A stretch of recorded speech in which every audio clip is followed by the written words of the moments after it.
नवरात्र विधी कसा केला पाहिजे? फक्त घट मांडला आणि मांडून दिला की झाली की नवरात्र.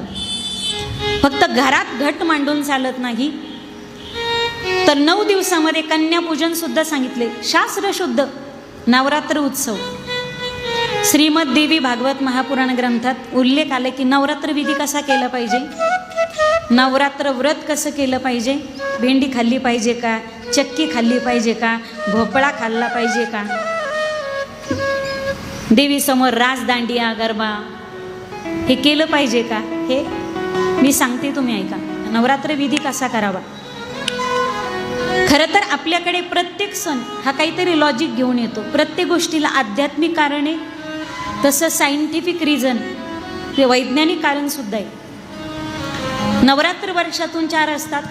चैत्र नवरात्र आहे, आषाढ नवरात्र आहे, माघ नवरात्र आहे आणि अश्विन नवरात्र.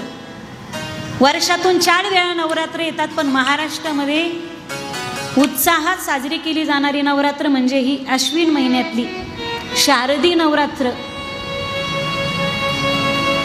आणि या नवरात्राचा विधी घरामध्ये प्रत्येकाने घट मांडला. घटच का मांडायचा?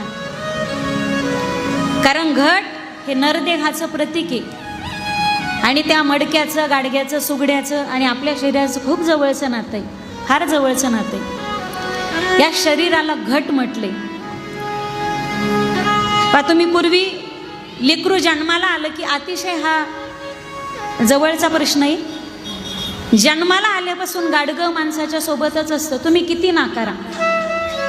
जन्माला आल्यापासून गाडग्याचा आणि आपला संबंध आहे. पित्तरपाटात अक्षय तृतीयेला पूजलं जातं ते म्हणजे ते गाडगं मडकं सुगडच ना, ते केळीला पूजलं जातं अक्षय तृतीयेला. त्याला मायबाप समून पूजले जातं. फारच कोणाच्या लक्षात नसेल, हल्ली ती प्रथा बंद झाली. पूर्वी लग्नात बोहले तयार करायचे, जिथं सुन्मुख पाहिलं जायचं. म्हणजे मी छत्रपती संभाजीनगरची कन्या आहे बरं का, सून जरी जालन्याची असली तरी लेकबाळ मी तुमचीच आहे. आपल्याकडे ते बोहलं तयार करायचे 10 गाडग्यांचं, बरोबर आहे ना. इकडून 5 गाडगे, इकडून 5 गाडगे. हल्ली प्रथाच बंद झाली हो, ही प्रथा बंद झाली. पूर्वी बोहले असायचे, ते जुन्या आजीबाई सांगतील, बरोबर आहे ना. त्या म्हणतील हिला म्हातारेवानी बरंच माहिती आम्हाला सगळी माहिती ठेवावी लागते. ते बोहले मांडायचे. हल्ली ती प्रथा बंद होत चालली. आता नवीन प्रथा आले, डीजे, मिरवणुका, डान्स, गाणे.